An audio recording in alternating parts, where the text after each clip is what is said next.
Let me tell you about a woman named Mary. This wasn't just any woman.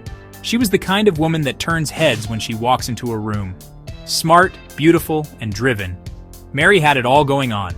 She graduated from a top university with honors, and the ink on her diploma was barely dry before she landed a high-powered job that most people only dream about. Mary was used to being the prize. From a young age, she was the girl everyone wanted to know, the one who set the standard. She had a confidence about her that was magnetic, drawing people in without her even trying. She knew her worth, and she never had to fight for attention because it was always given to her freely. This woman understood her power. She carried herself with a grace and dignity that made her seem almost untouchable. Men would line up just for a chance to talk to her, to bask in her light for a few precious moments. But Mary was selective. She wasn't interested in just any man. She was holding out for someone who could match her ambition and appreciate her for the queen she was. She had her life mapped out, and everything was falling into place exactly as planned. Her career was soaring, her social life was vibrant, and she had a strong sense of self that was unshakable. Or so she thought. Mary believed that finding the right man would be just like everything else in her life, a matter of choice. She was the one who did the choosing, the one who held all the cards. She wasn't the type to chase, to plead, or to settle. She set the rules, and if you wanted to be in her world, you had to play by them. This mindset had served her well in every other area of her life. It had gotten her the best grades, the best job, and the respect of her peers. She was a woman who was in complete control, a master of her own destiny. She was on top of the world, and she had no reason to believe that her love life would be any different. The problem is, when you've never had to work for affection, you don't always know how to handle it when the game changes. Mary was a professional at being pursued, but she had no training in the art of maintaining a relationship once the chase was over. She was used to being the finish line, not one of the runners in the race. Her entire identity was built on being admired from a distance, on being the one who was sought after. She had mastered the beginning of the story, but she had never considered what it would take to write the middle and the end. This lack of experience would soon become her greatest challenge. When Mary decided she was ready for a serious relationship, it was no surprise that suitors came calling. They came from all corners, each one trying to prove he was worthy of her time. And then came Raymond. This man was everything on her checklist. He was successful, handsome, intelligent, and most importantly, he knew how to treat a woman. Raymond understood the art of the pursuit. He didn't just send a text. He called. He didn't just suggest a date. He made reservations at the finest restaurants. He was a man with a plan, and his plan was to win Mary's heart. He was a hunter, and Mary was the prize he was determined to claim. In the beginning, their courtship was like something out of a storybook.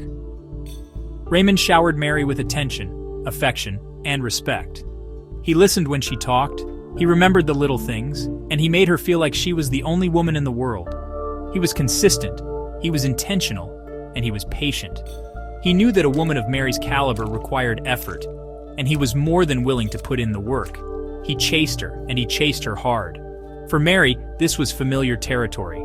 She was comfortable in her role as the pursued, and she enjoyed every moment of his dedicated courtship. This is how it's supposed to be, fellas. A man is supposed to show his intentions through his actions. Raymond was putting his best foot forward, proving his worthiness. He was demonstrating that he had the three things every man needs to provide: the ability to profess, to provide, and to protect. Mary saw this in him, and it made her feel secure. She felt safe enough to slowly let her guard down, to open her heart to the possibility of a future with this man. The more he pursued, the more she found herself falling for him. He was everything she had ever wanted, and he was proving it to her day after day. But here's the thing about the chase. It has a purpose. The purpose is for the man to catch the woman, and once he has caught her, the dynamic is supposed to shift into a partnership. Raymond's hard work paid off. After months of his relentless and romantic pursuit, Mary finally gave him her heart. She was completely and utterly in love. The hunter had captured his prize, but this was the moment where everything changed. This was the moment where Mary, the woman who had always been chased, forgot the rules of the game she had always known how to play. The moment Mary fell in love, a switch flipped inside her. The confident, self-assured woman who was used to being pursued suddenly became the pursuer. The roles reversed, and they reversed hard. She started calling him constantly, wanting to know where he was and what he was doing at every moment of the day. Her phone became an extension of her anxiety. If he didn't answer a call, she would call again. If he didn't reply to a text immediately, she would send another, and then another. Each one filled with more panic than the last. She went from being the prize to being the petition. Her behavior was a complete 180 from the woman Raymond had courted. The queen who sat on her throne, waiting for her champion to prove his worth, had abdicated. She was now the one running down the hill, chasing after him. She wanted to be with him all the time, and when he needed space or had to focus on his work, she took it as a personal rejection. She started demanding his attention instead of earning it. The mystery and allure that had drawn Raymond in were fading, replaced by a neediness that he didn't know how to handle. He had signed up to be the hunter, but now he felt like the one being hunted. This is a classic mistake. When a woman loves a man, she wants to give him everything. She wants to pour all her love, affection, and attention onto him. But a man needs to feel like he is still winning you over, even after he has you. He needs to feel like he has to work to keep you. When you start doing all the work for him, the calling, the planning, the chasing, you take away his job. You take away his purpose in the relationship. You're effectively telling him, you can relax now, I've got this. But what he hears is, I don't need you to be a man anymore. Mary couldn't see this. In her mind, her constant communication was a sign of her love and devotion. She thought she was just showing him how much he meant to her. But in reality, she was showing him her insecurity. Her actions were screaming that she was afraid of losing him, and that fear was making her cling too tightly. The balance of power had shifted dramatically. Raymond, who had once been so eager to chase her, now found himself needing to create distance just to breathe. The very thing Mary was doing to pull him closer was, in fact, pushing him further and further away. The strain in their relationship became undeniable. Raymond was a man with a purpose, a man driven by his career. He had a big project at work that required long hours and intense focus. In the past, Mary would have understood this. She was an ambitious woman herself. But the new, insecure Mary saw his work not as a priority, but as a competitor for his affection. She just couldn't handle the fact that his attention was divided. Her constant calls and accusatory text messages during his workday became a source of major conflict. The arguments became frequent, and honestly pretty explosive. Instead of being his peace, Mary became his problem. When he came home from a long, stressful day, he wasn't met with a soft place to land. He was met with an interrogation. Why didn't you call me back sooner? Who are you with? Do you even care about me anymore? The questions were relentless. Raymond started to feel like he was constantly on trial, and he could never deliver the right verdict. He tried to explain the pressures of his job, but she heard his explanations as excuses. He felt suffocated, and his love for her began to get buried under the weight of her demands and suspicions. They decided to get married, hoping that the commitment would fix their problems. They thought a ring and a piece of paper would magically restore the balance they had lost.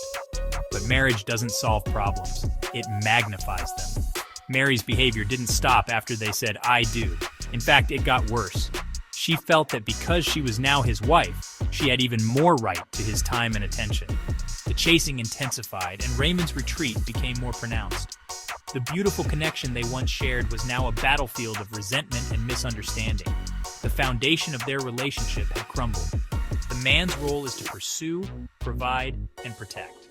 The woman's role is to be his support, his peace, and his inspiration. But Mary had abandoned her role. She was no longer the calming force in his life. She was the source of his stress. Raymond felt trapped and disrespected. He had fallen in love with a queen, but he felt like he was married to a warden. The love was still there, buried deep down, but it was being choked out by the constant conflict and pressure. The situation was a ticking time bomb, just waiting for a spark to set it off. The breaking point came one night after a particularly nasty fight. The argument was the same as always. Mary felt neglected and Raymond felt smothered. Words were said that couldn't be unsaid. Feeling cornered and deeply unhappy, Raymond left the house to get some air. That night, he made a terrible mistake. He sought comfort outside of his marriage, a betrayal that shattered everything. When Mary found out, the marriage was over. There was just no coming back from that. It was a tragic end to a love story that had started with so much promise. But Raymond's mistake was a symptom of a much larger disease in their relationship. The hard lesson from Mary's story is about balance. A relationship is a delicate dance, and both partners have a part to play. When one person steps out of their role, the whole performance falls apart. Mary lost herself in the relationship. She forgot that she was the prize. She abandoned her throne and started chasing, and in doing so, she stripped Raymond of his masculine role to pursue. Ladies, you cannot love a man so much that you lose yourself. Your identity, your confidence, and your standards are your power. The moment you hand that power over, you disrupt the natural balance that makes a relationship work. So what's the advice here? First, maintain your own life. Have your own hobbies, your own friends, and your own goals. Don't make a man the center of your entire universe. He is meant to be a wonderful part of your life, not the whole thing. Second, learn to manage your emotions. It's okay to feel insecure sometimes, but it is not okay to make your partner responsible for managing those feelings. Find healthy outlets. Talk to a friend, write in a journal, or seek professional guidance. Don't let your fear dictate your actions and poison your relationship. You must be his peace. Mary's story is a cautionary tale for every woman who has ever loved a man. It reminds us that love requires not only passion, but also wisdom and self-control.